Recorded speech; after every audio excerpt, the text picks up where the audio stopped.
This podcast is a member of the Place to Be Nation family. Visit us at placetobenation.com, the only place to be in your pop culture world. Place to Be Nation Pop Experience. Welcome back to another episode of Whatever It Takes, a Degrassi Pod. I am your host, James Gruenberg, and tonight we are going to be deep dive covering Degrassi Next Generation episodes 9 and 10, titled Coming of Age and Rumors and Reputations. But first, let me bring in my co-host of this podcast journey, that is Mr. John Kesselika. John, how are you doing? James, it's great to be here again. Yeah, really excited for as we get deep into first season of Degrassi. Some real fully realized characters, and happy to be back in the world of Toronto, of community schools, learning all about our friends, Jimmy, Paige, everybody. And we get a lot of character development going tonight. Excited to be here, sir. Yeah, especially with, we see the backgrounds of some of the characters, and we are going to be introduced to a new character, not by name, but she'll be like a side character in the second episode when we get there, and we see some of the characters using their voices and, like you said, character development. Very, very touchy episodes here tonight. One is more of a learn your lesson, like school special, but this first one is a little bit more of the personal side of things. Absolutely. Yeah, John. So let's get into our first episode here tonight. This is Degrassi Next Generation, episode 9, Coming of Age. It aired December 16th, 2001. Are there any wrestling pay-per-views that coincide with this air date this week? Do we know? No, but I forgot. That's probably the air date for Canada, 2001, and it probably aired like in June of 2002 or late May 2002, pending. Okay. Yeah, so we have Coming of Age. Jimmy, Ashley, and Terry are walking to school. Jimmy tells Ashley him, Ashley, and Jimmy's parents are having lobster for his birthday dinner. Terry, so Ashley's like, oh, that's cool. Like, I'll finally get to meet your parents and everything. So Jimmy is very, like, psyched up for that. He gets a lobster meal for his birthday. Then we get our opening, credits and stuff. And then Terry is asking Ashley a love quiz question. And then Jimmy comes over and he says that he'd rather hang out with Ashley than play football with Spinner and some other of his friends. Jimmy asks Ashley if she wants to hang out tonight, but she says she has plans with Terry. Girls' night for Terry and Ashley. And yeah, Jimmy ever so smooth, hits her with the, you want to hang out with Mr. Right tonight? Just slides right in there with it. Jimmy is operating already, as we see. And we've got, like, our first hints is early on that we're talking about. We've seen Jimmy a lot in this show. He's been, one of the characters we've spent a lot of time with, but we've never really talked about his family in any way. And that becomes pretty glaring in the first few scenes here, because you think about all the time we've spent with Toby, with Ashley, their parents are always around. Even Terry's mom, we got to see, right? It was Toby's mom who was the agent. Toby's mom, yeah, Terry's dad, Toby's mom. Like, we've seen all of these parents, but Jimmy's always been kind of without, floating around, and that's going to really kind of come home here. And they're doing a nice job of setting that up early, and you get.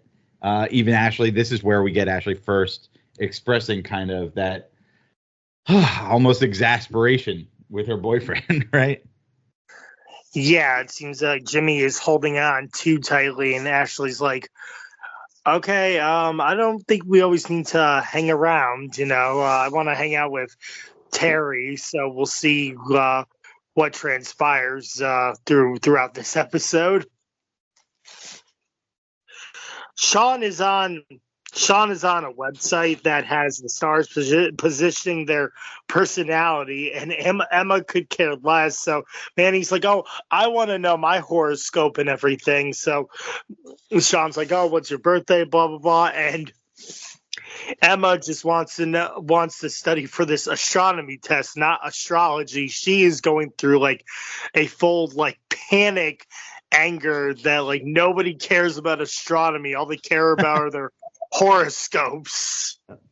Yeah, this was and Grooney, watching this back, this is an episode that ended up being such a blind spot for me. I feel like all of these scenes, the astrology scene here, even like the Jimmy Ashley stuff, I remember obviously like the pivotal moment that we get to later, and this like the memorable like all-time moment with Emma, but I didn't recognize that any of this was part of that episode as a whole. So watching this, I was like, oh, what's going on? Because Emma seems obviously like kind of out of character here, right? We have Emma nagging all of a sudden at her friends, and they're trying to look at horoscopes, and she's being really kind of bitchy to them, and like in focus that she's like, I don't want to just be somebody looking at horoscopes. I'm trying to get a good grade on this astronomy quiz instead.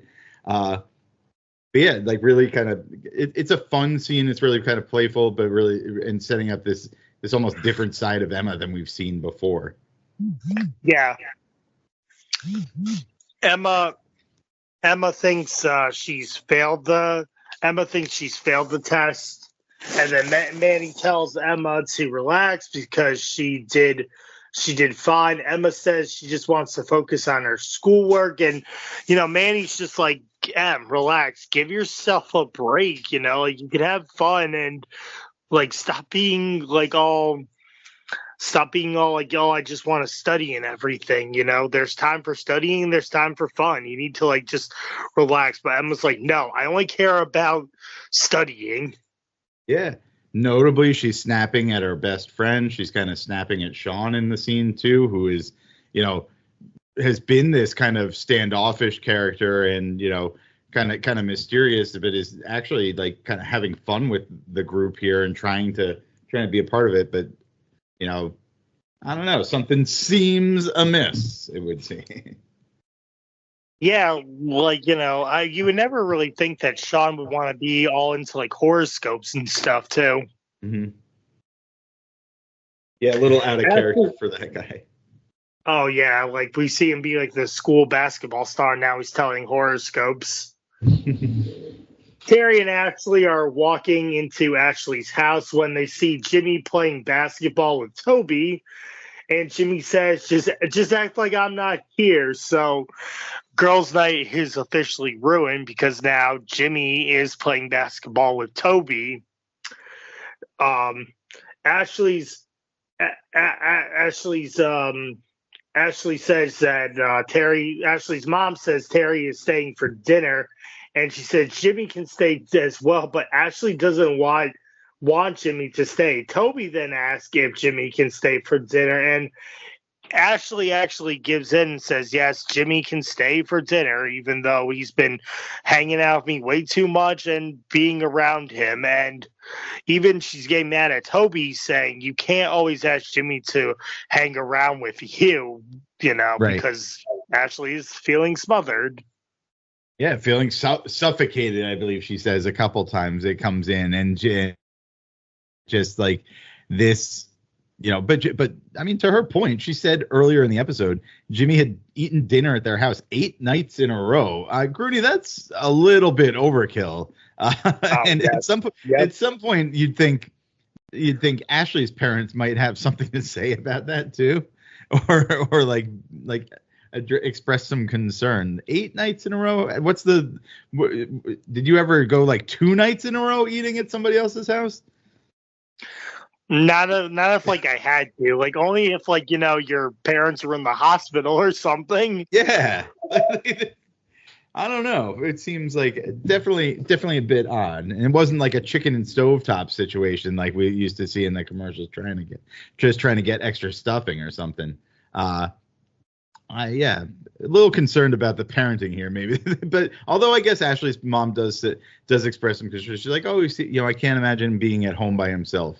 And that's something that Ashley is kind of missing the picture on here. As that maybe instead she's seeing it as Jimmy just kind of being all over her. Well, there's a reason maybe he wants to.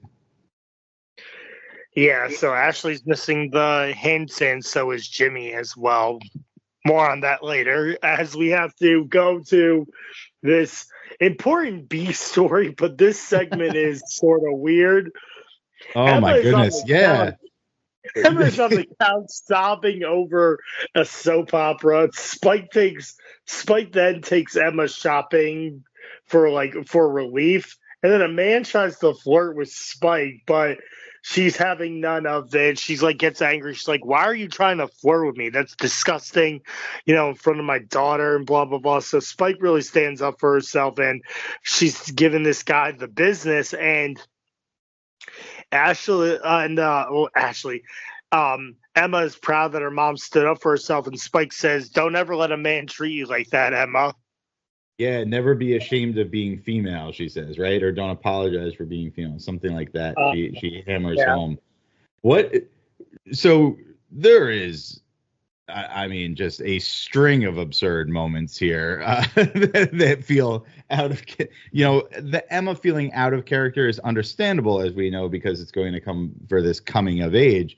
But from her sobbing on the couch with the bag of Ruffles, very there, this kind of like, health food conscious, activist person who would never succumb to like watching soap operas, doing so and being so overwhelmed emotionally by it.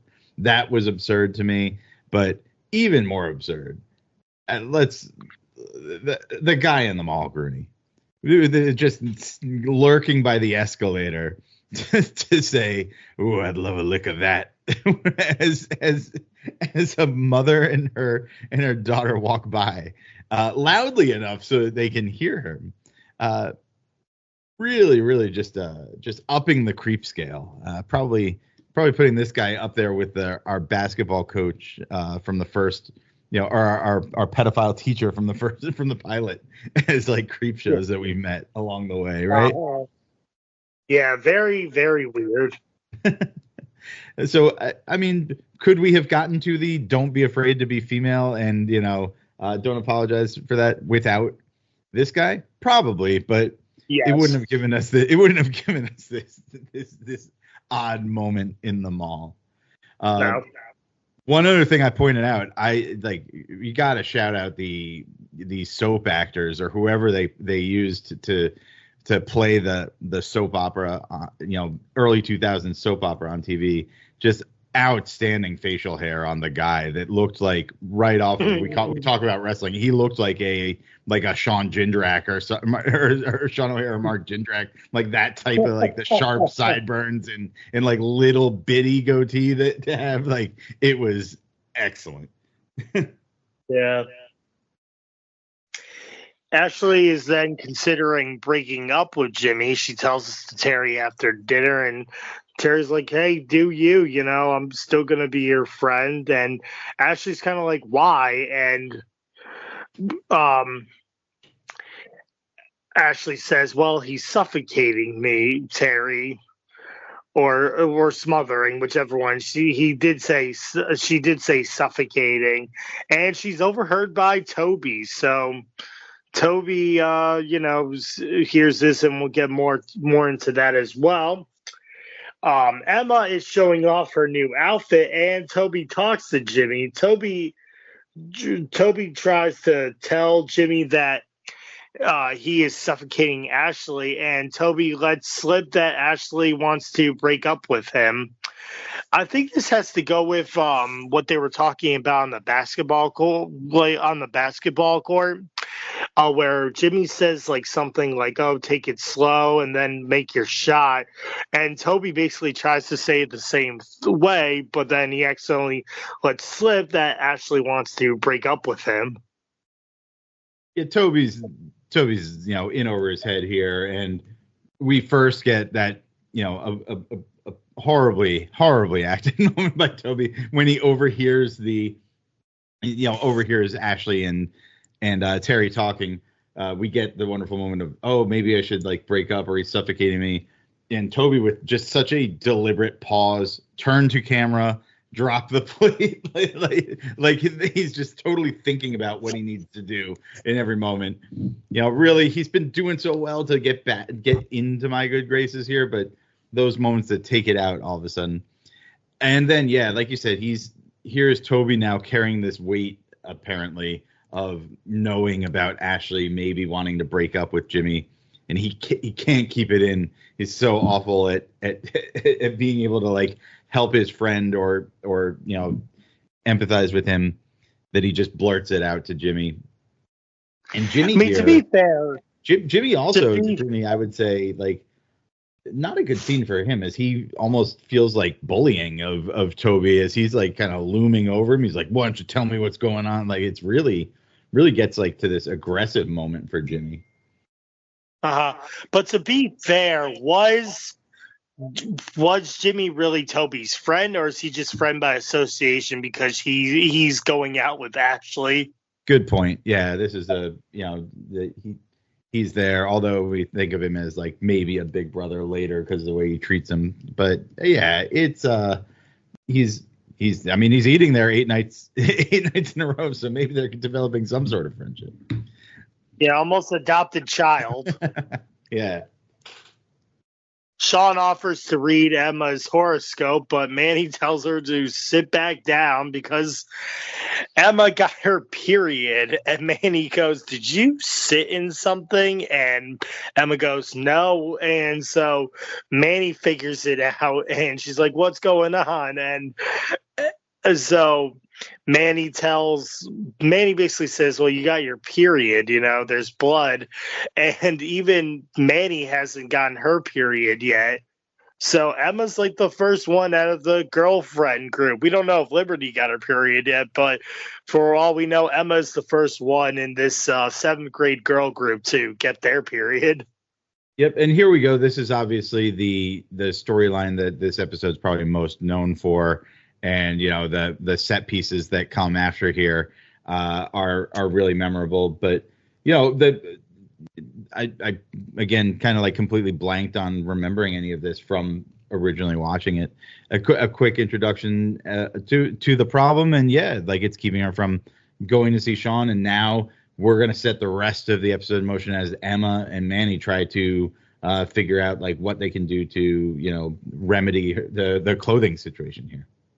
Mm-hmm. Manny is trying to help Emma. Meanwhile, Toby is telling Ashley not to break up with Jimmy, and Ashley is in a dilemma, but she also is like, mind your own business. It's between me and Jimmy. So Ashley's in a dilemma, and Manny and Emma, well, Emma really is in a dilemma. She doesn't know what to do, and Manny is just trying to help her as best she can. Emma waits for Manny, but Paige walks in and gives Emma a pad. So Paige to the rescue, although she is a little bit snobby at first. She's like, oh, it's Little Miss Save the World. What is it this time?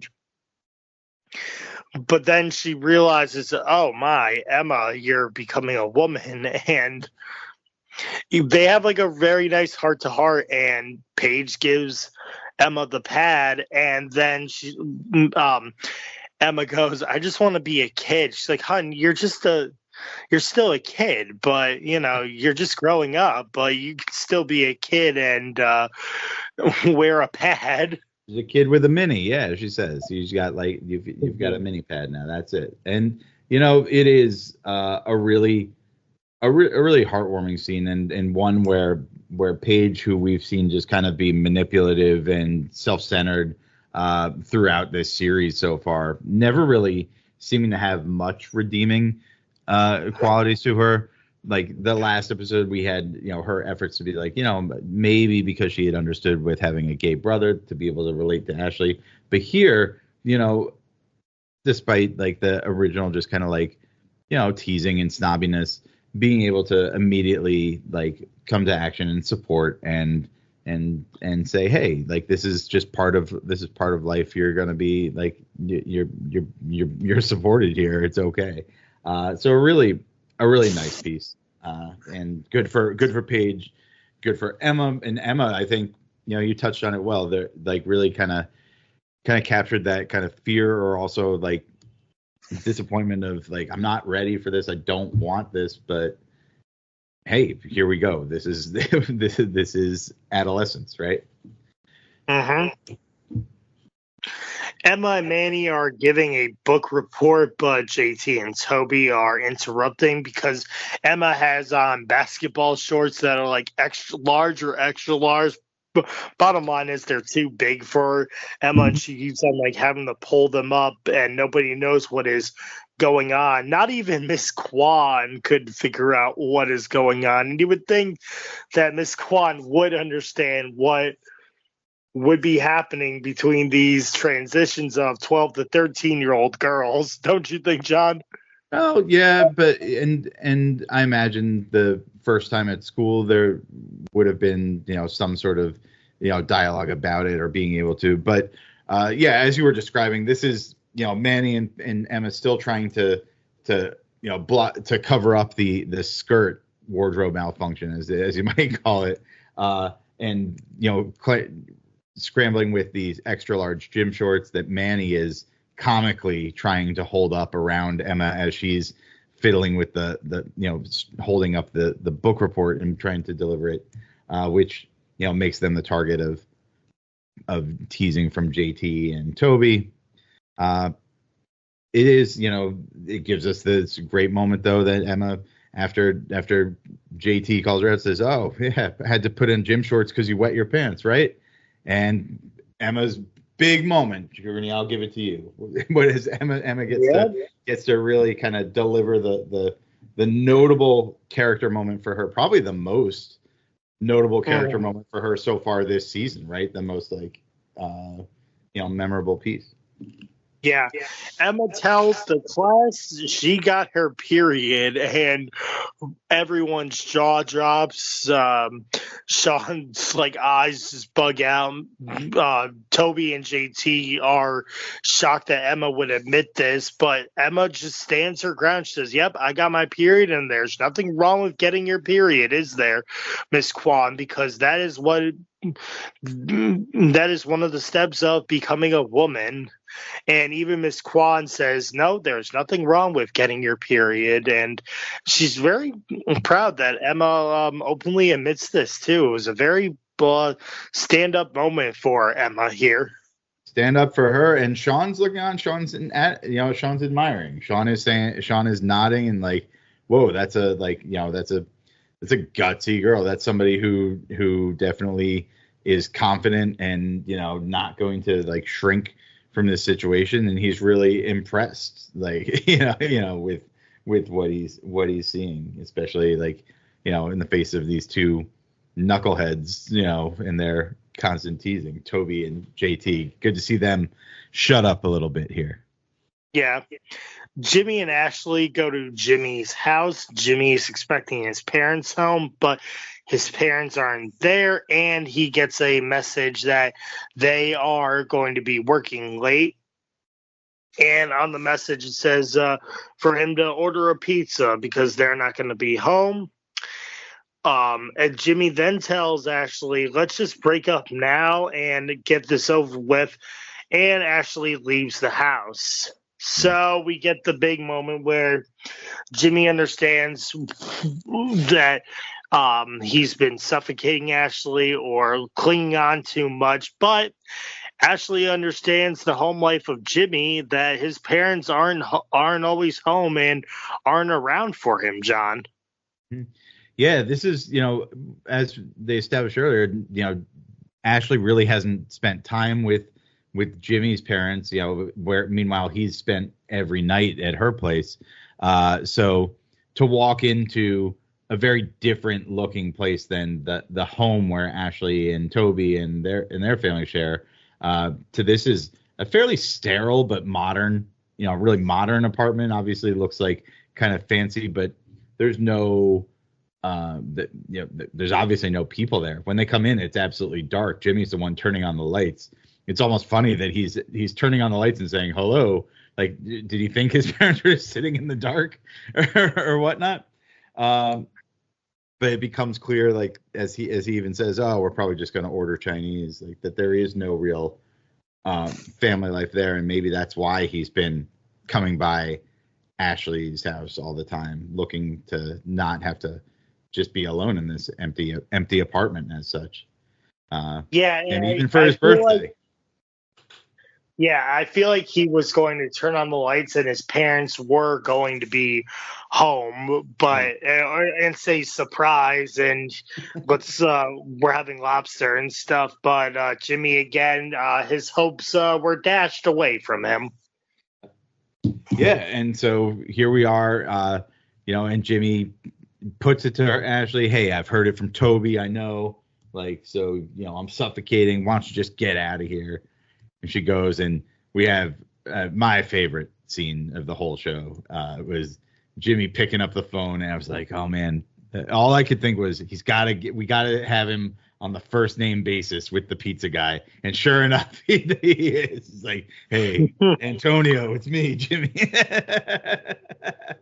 I'm sure Antonio has delivered a lot of pizzas to that house. Yeah, so he's like, what a way to go, Drake, just killing it here. like the sadness of, my only pal, Antonio. Like, I gotta hit him up. Let him know. Another medium pepperoni coming over. Man. Poor Jimmy. Emma leads a petition to get a tampon dispensary in the girls' room. She hands it over to Paige, and Paige signs it. So does Sean. Sean signs it as well.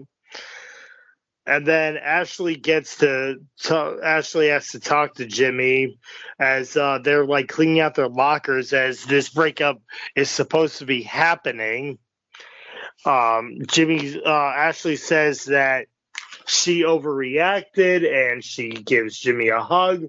Jimmy says he loves Ashley. So we ended on Jimmy and Ashley not breaking up here, and that's where we basically leave the episode. Exactly. A pretty easy reconciliation there, and Ashley not even really mentioning like, "Hey, I didn't recognize you were so alone," or like, "Hey, you can come, stay with us at times when you need to," or anything, but just like almost like a feeling of guilt that she didn't want to break up with him, but they do, and they're back together. That's great. Missing in your mention of the petition was, of course, that we get Sean getting to give us the, not so much throwaway line, but, more of his admiration for Emma as he says, "Hey, if Emma came up with it, it's got to be a good idea," right? Mm-hmm. Yeah. As that, so we see that Sean, that admiration continues to develop. Yeah, so we see that Sean is, eyeing Emma here. So the MVP, I'm actually going to give it to Emma for her performance in Miss Kwan's class, standing up for herself, and that there's nothing wrong with getting your period and being a woman. Yeah, there's Emma is clearly, I think, the MVP of this episode. This is the best we've seen from her character, the most that she's been, not a whiny like kind of person with a cause as I feel she has been so far. It's the first time that I think that we've really kind of, with working with her as our main protagonist, felt like, oh, okay, this is somebody we're kind of cheering for. I liked her, like you said, the delivery with the Miss Kwan moment in class, in standing up for herself, and even some of the funny throwaway stuff of the PMSing Emma. We got to see just some different sides of the character throughout the episode, and really kind of helped. So the coming of age, winning for Emma here. Yeah, and the LVP of this group is obviously Toby, because he cannot stay out of people's business. he should have just let this one go and let it work itself out between Ashley and Jimmy, but he spilled the beans and he made it worse because it seemed like he was just pushing for them to stay together so Toby could have a big brother like friend, because JT isn't really helping Toby at all. Right. Yeah. Toby's doing this for like his own selfish reasons and wanting a friend. Toby's a good choice as LVP, but I mean, how can we not? If we have some side characters that can get it, the guy at the mall really just for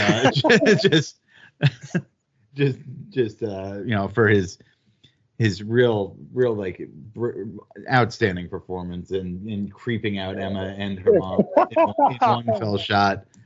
I don't know how many women he was like ogling with ice cream cones that day, but how many other cones have you licked, sir? Yeah, right. This guy is boy. Ice cream cone liquor. So, welcome to the club. Also, John, I wanted to mention now, yeah, you were right about Jimmy and Ashley reconciling way too fast, because we don't even hear Jimmy say why he always comes over to Ashley's house for dinner. We only just see the glimpse that, Jimmy was expecting his parents to be home and surprise him with lobsters, but they're not home. So they could have done more, and Jimmy could have said why he's over there all the time. Their apologies to each other are kind of half-hearted. And, Ashley just hugs him, and he's like, okay, yeah, I love you. We're good. But hey, they have been together. Don't forget, as established in the Dr. Sally episode, they've been together for what, 8 months, as they 8 months. Yep. So I mean, they're clearly built to last here. Yep. Now let's deep dive into our second episode tonight. This is episode 10. It is called Rumors and Reputations. For Emma's high note in the last episode, it might come crashing down in this next episode here. Like I said, it's called Rumors and Reputations. Emma has to hand in an assignment to Mr. Armstrong when she sees him putting his arm around Liberty and comforting her. Oh, boy. She backs away. Yep, and they are in that classroom, by themselves. Liberty at the desk, and Mr. Armstrong down at her level, and does it. It's set up to look suspicious, and from a seventh grader's perspective here, peering in from outside the classroom, I'm sure the brain starts working in different ways, right? Oh yes.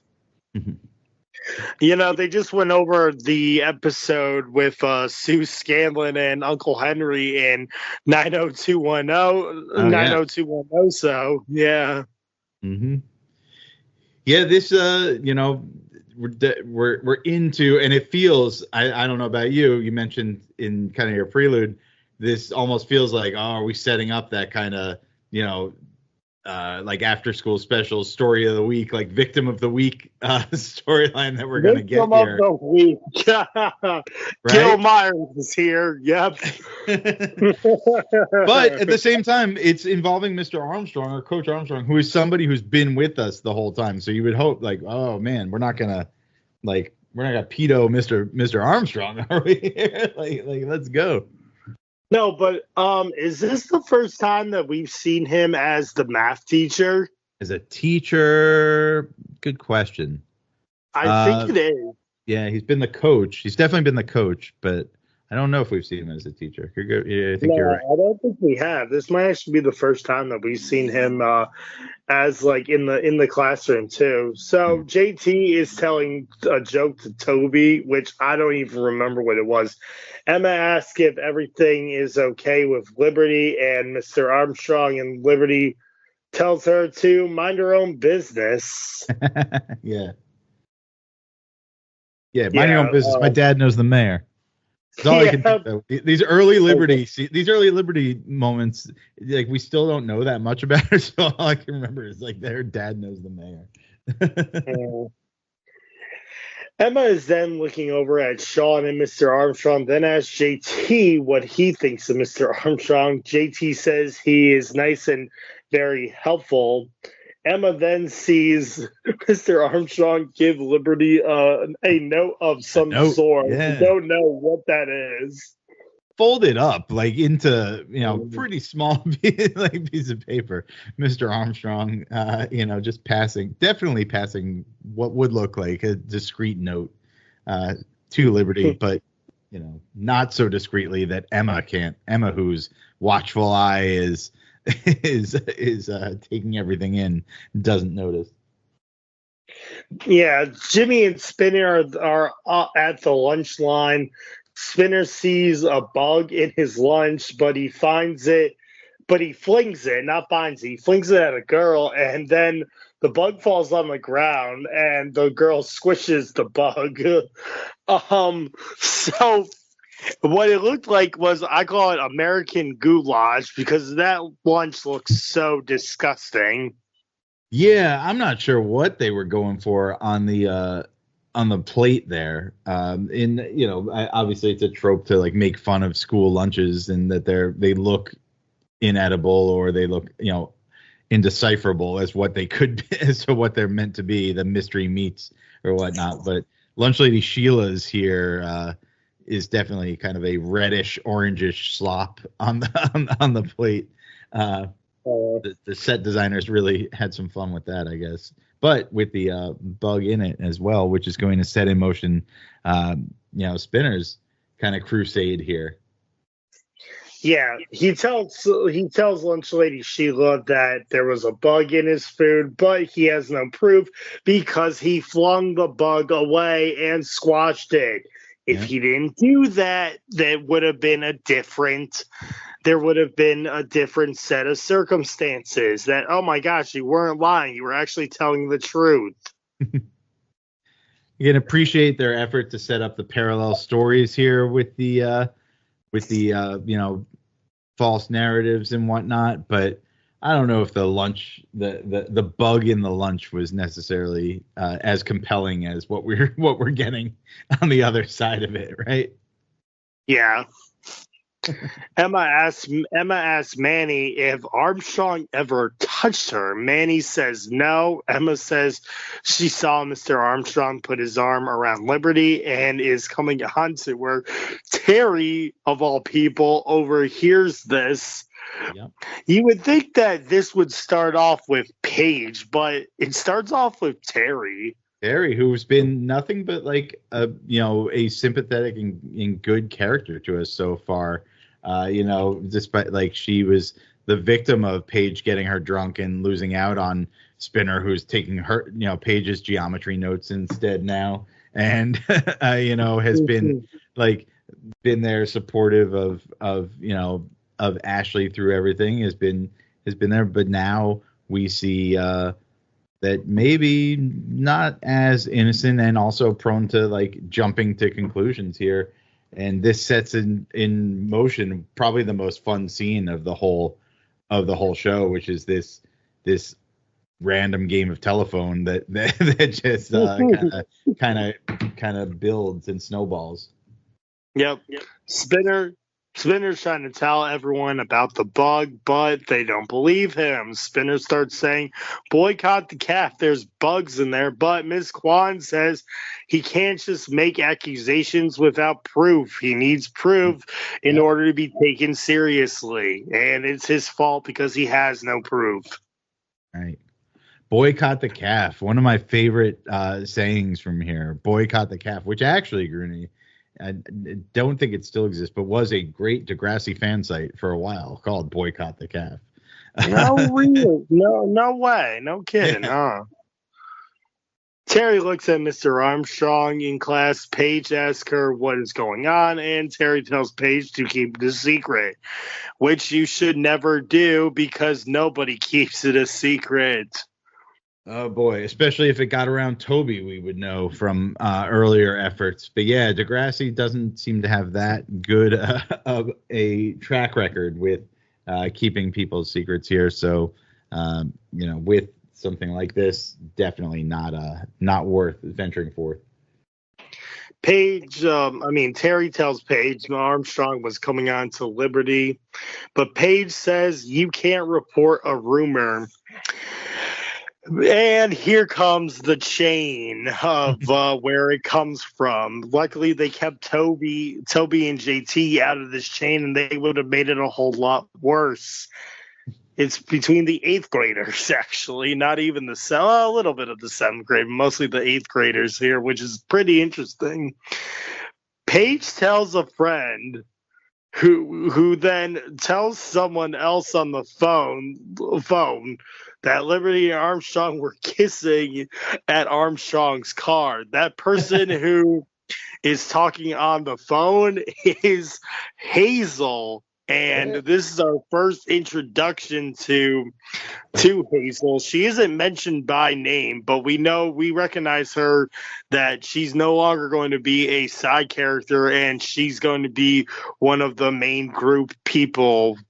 I don't know if she appears in the next 2 episodes. We'll have to find out. But this is our first glimpse of Hazel, John. Yeah, you mentioning this right now, I thought about at the beginning of the show, you said, oh, we get a new character introduced. I was like, we did? And then it hits me right now when you're like, oh, yeah, this is the first real introduction we get to Hazel and her first spoken lines, and even like that interaction with Paige, the unspoken like nod and like winks almost that they give like to establish their friendship up front. But yeah, it's setting in motion what's going on. Oh, he drove her to school and whatnot. And even Sean Sean is buying. He's like, you think she spent the night at his house, or what? So Sean overhears her. Sean tells Spinner, who tells Jimmy, who tells Ashley. Well, and it's snowballed too, because at that point it's not like he put his arm around her. It's Armstrong. It eventually becomes Armstrong and Liberty are doing it. Oh, this is so bad. Liberty is in a student council meeting. Liberty is talking about a different subject. Liberty is talking about a talent show, and Ashley confronts Liberty and goes, I've heard the rumors. And Liberty goes, oh, the rumors about the stolen microphones? Yeah, that happened, but I can assure you that will not happen again. This popped me. Like, I'm just laughing like, stolen microphones? What are you talking about? And then Ashley goes, no, about you and Mr. Armstrong. And then Liberty's like, no, that's not what happened. Mind your own business. And she just runs away. So, stolen microphones, John.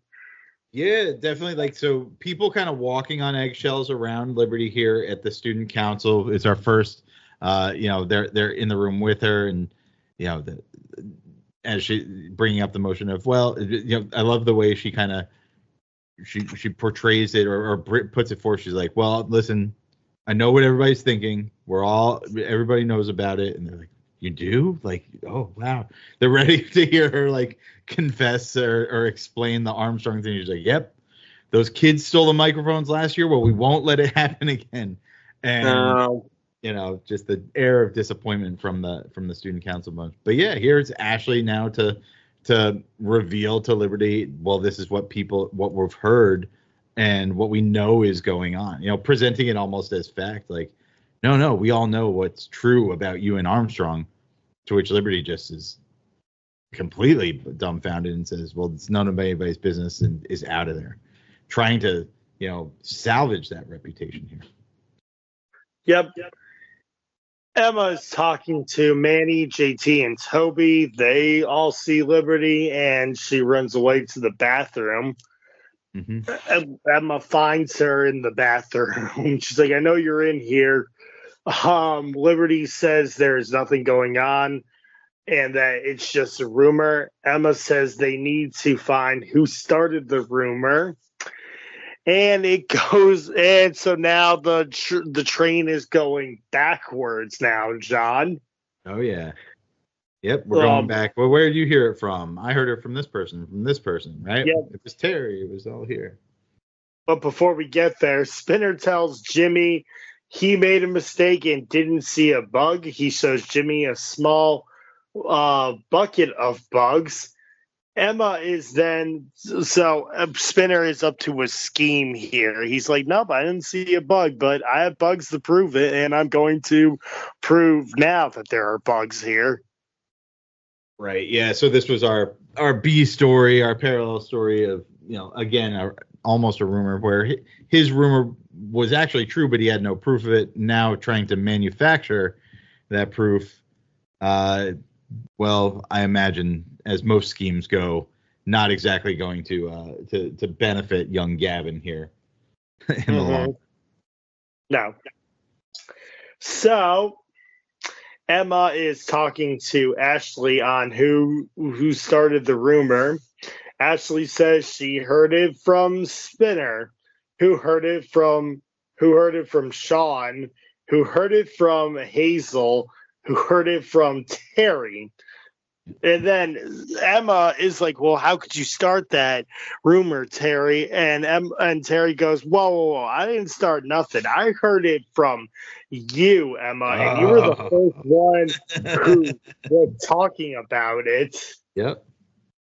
Yep, you were the one who brought it up in the first place, who had the concern, who was sharing it with other people, and you know what? You did so out in the open for me lurking around the corner to hear.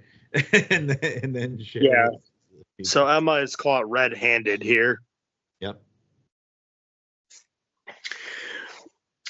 Spinner puts bugs on Ashley's sandwich. Ashley notices the bugs and figures it out so quickly. Like, she goes, "Oh, nothing's the problem. Nothing's wrong." And as Ashley looks, she goes, "Ew, Spinner, like, what did you do?" And Spinner goes, "Nothing. There are bugs in the cafeteria." And Ashley, quick to get this scheme squashed, is that she goes, "Yeah, because you put them there, Spinner." And Miss Kwan comes over and she's like, "What is going on here?" And Spinner is in so much trouble. Not a good scene for Spinner here yet, as the bug scheme is exposed, and we're going to be, we're obviously going to have some sort of repercussion. I'm not sure about Spinner's thoughts here. Why did he really need this revenge on the cafeteria? Could he have just was this a fight worth fighting here, Rooney, to prove to Lunch Lady Sheila that there are bugs in the food? Maybe don't eat the food then if you're really unhappy with it, Spinner. No, because I think he could have gone a different way with it, but he totally screwed this up. Like, he could have been like, oh, well, if I catch another bug, this time I won't squish it, and I'll finally have my proof. But we don't get that. We're in Armstrong's class next. He starts teaching, but then the kids, all of a sudden, they start, laughing and being weird about the whole rumor thing, and Mr. Radich comes in and he excuses Armstrong and Liberty out to his office. Actually, Liberty was dreading about going into the classroom because she doesn't know how the students are going to handle this too. But Mr. Radich comes in, he excuses Mr. Armstrong and Liberty. And then, so they go to the office. Emma runs to the office. Emma tells Mr. Radich that she started the rumor. Well, that she's part of the problem. She's the one who accidentally thought something. And then Spinner is seen in the cafeteria with Lunch Lady Sheila, as he is getting punished to cafeteria duty for the next 2 months. As according to Lunch Lady Sheila, it cost the school $300 for extermination of the bugs that Spinner put in his sandwich. Terrible, right? $300, and so Spinner is repaying it with 2 months of service at the cafeteria. So 2 months of service is $300. That's a rough salary there for lunch attendance, right? Yeah, I guess it's higher in Canadian values. Speaking of Canadian, what did you think? And maybe your math lessons were different, but Mr. Armstrong in his math class was introducing order of operations, and he introduced it as BEDMAS, BEDMAS, whereas I always recall it and have taught it as PEMDAS, PEMDAS, right? Yeah. Yep. I was like, are we in Canada? Is this a Canadian thing? Talking about brackets instead of parentheses, or what's going on here, Mr. Armstrong? But yeah, like a lot going on through these scenes. I think, that there's the drama of, what's going to happen with Armstrong when he's pulled out of the class.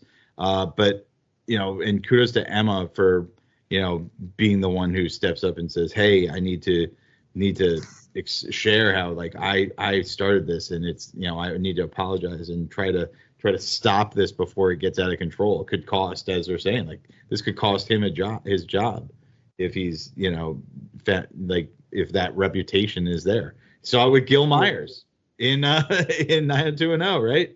Yeah. That could, potentially cost a job. So there are things at stake here. Mm-hmm. Emma tells Liberty she is sorry, but wants to know what happened. Liberty says she has a disability and Mr. Armstrong was helping her. Liberty says she is stupid. Emma says she isn't, but Emma says she isn't, and doesn't have to be the best at everything. But again, Emma doesn't know what it's like to be in Liberty's shoes, so Liberty's like, well, I have it tougher than you do, she's basically saying my parents look at me like to be very, very smart and be the best at everything. So a lot of pressure, I guess, is on Liberty, and she gets stricken down with this almost like dyslexia disability here with numbers instead of words. Grooney, we're talking about dyscalculia here, obviously, of course. Oh, yeah. Dyscalculia, and from the note that Mr. Armstrong passed her, or the document that he shared with her, they decided to fold up into eighths to be able to share it with her. And Emma goes, sorry, I'm really, really sorry about spreading the rumor. So two really strong stories came in today. Jimmy had one, probably a really strong one earlier in the first episode, and then Emma with a strong accent on the story here. And then at Liberty, he says probably the slam dunk line to Emma's reputation. You might be good at saving the world and animals, but when it comes to people problems, you suck. Boom. Loved it. Absolutely loved it. Liberty just mic drops on Emma here. Stay out of other people's business and, try not to do this. And once again, we get these just like great endings where things are not wrapped up perfectly, and where, like, our main characters are the people here do have flaws and do have, the areas that they not want to improve. They're not perfect. And Emma is, from having this coming of age moment in the previous episode and from excelling in school, is also just like, she's still kind of a dumb kid at times. And we get to see that, and we close on her with no need for like full reconciliation, because it's just like, hey, the story goes on. Yes, it does go on. But that's actually going to end the episode here. Like Emma's just flabbergasted. Like she's like has her like head down like a sad puppy. Like she knows she screwed up, and she rightfully did screw up. So we'll see if anything comes up with reconciling with Emma and Liberty here, as things are off to a very rocky picture here with them. Mm-hmm. Yeah, so Emma with her like with a great moment in growth in the first episode, but then also here, kind of taking a step back and showing some of those flaws. Meanwhile, Paige really kind of stepping forward and having some redeeming moments in our first episode, and even here, like nothing too out of character for Paige. There's been just different depth added to characters, and really kind of I liked that. In these 2 episodes, we've started to really see the grade 7 and grade 8 students interact with each other and cross over. So they're not as separated out. It's becoming more of that real full community here. I guess so. Like the only 2 that I guess with Emma and Paige, but it's not like we've seen Spinner really hang out with JT and Toby as much as Jimmy does. as much as Jimmy has, because he's dating Ashley. Nor have we seen like I guess we have now, like Terry and Emma have had that moment. So we are seeing a lot of more interactions of them mingling together to figure out who started this rumor, and the rosebuds on Emma. So It's her fault. MVP, John, who do you have? MVP of this episode. Boy, my MVP this episode. I would go with Liberty. I think Liberty. She doesn't even get that much screen time, but just for her like full on dress down of Emma at the end, is a winning moment all around, and that she's able to kind of endure through the rumors. She doesn't seem like overly defeated or anything by them. I think this is a good Liberty episode, and it adds some more to her, because she's been pretty one note so far. Just this overachieving, like driven student. Here we have that flaw as well of the dyscalculia, and also of some insecurity in having rumors spread around her. So a good episode for Liberty. LVP, John. I do have Liberty as my MVP. That line at the end where she's like, "You suck at helping people, Emma," because I also think that Liberty would have came to Emma and said, "I have a problem," but there was nothing going on. I don't think Liberty would keep something quiet like that. If something was happening between Mr. Armstrong and her, Liberty would not keep that a secret.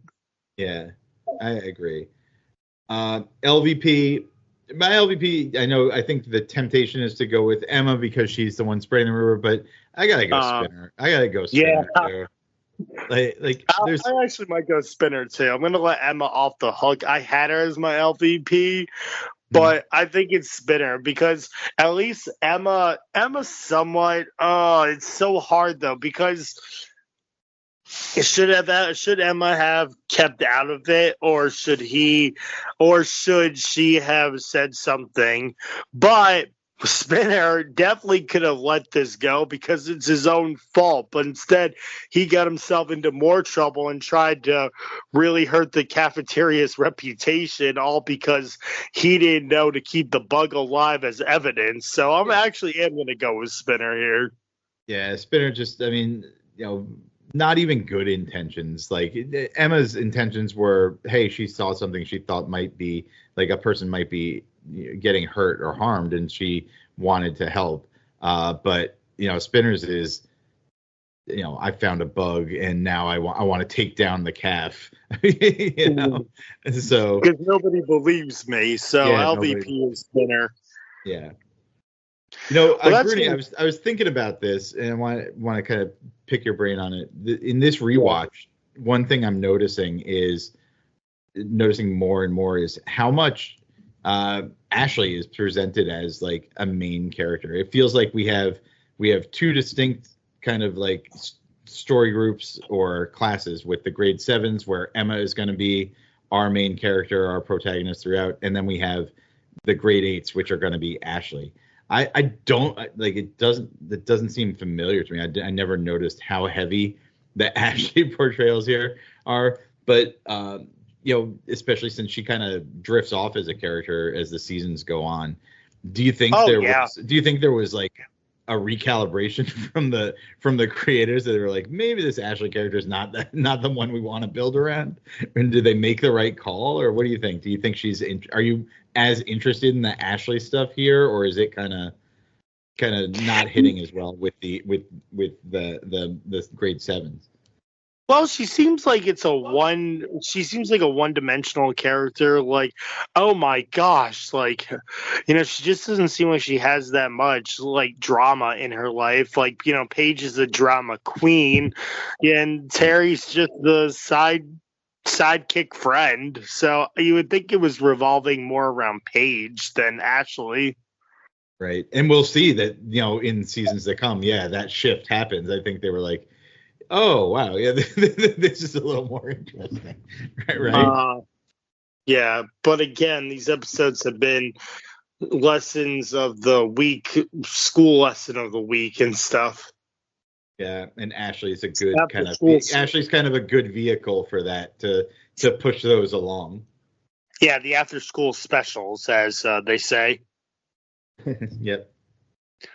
Well, that's going to do it from us here on covering the Degrassi episodes here tonight. But, John, before we go, do you have anything that you want to plug?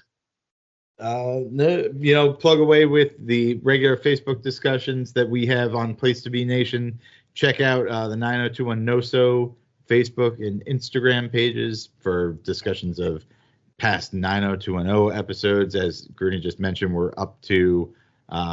we're in season 3, so that the gang are in their senior year of high school, and that means all kinds of fun stuff around with Gil Myers and the gang as they march towards graduation. And check out some of the Andy Atherton's music videos of the day. I'm still checking out every day and trying to make sure I can add to those as well. But join our discussions. I think it's a great time all around. Yep, and keep on voting on the greatest cartoon history tournament. A lot of upsets, and we're coming down to the nitty-gritty on the Sweet 16 going into the Elite 8 round here as well. As we all know, voting shuts down during Election Day on Facebook. So hopefully either the tournament ends or we just won't get to vote for our favorite cartoons on Election Day. As for me, you can mostly find me on the Place to Be Nation wrestling feed. I have 2 shows on there. One is called Extreme Resurrection, where me and Steve Riddle are deep diving into ECW on Sci-Fi. We just concluded the month of November with the Thanksgiving episodes, November 20th and 27th of ECW. Lots of action going on there. We've had Kane square off versus Big Daddy V. We've had Kelly versus Layla and the end of Extreme Expose, and we've had The Miz and John Morrison versus CM Punk at Survivor Series, so you can catch all of that on Extreme Resurrection. And I also have a pod called Nation Invasion on the wrestling feed. I just recorded Unforgiven 2001 with Steve Riddle. We watched that pay-per-view. We see Kurt Angle defeat Stone Cold for the WWF title in his hometown of Pittsburgh. We see, The Rock retained the WCW title versus Shane McMahon and Booker T in a handicap match. And we see Chronic get fired after their match with The Undertaker and Kane for the WCW Tag Team titles. That and much more as we get on through this watch-along of Unforgiven 2001. Well, that's going to do it from us here on Whatever It Takes. I'm James Gruenberg, he's John Kesselika, and we will see you next time.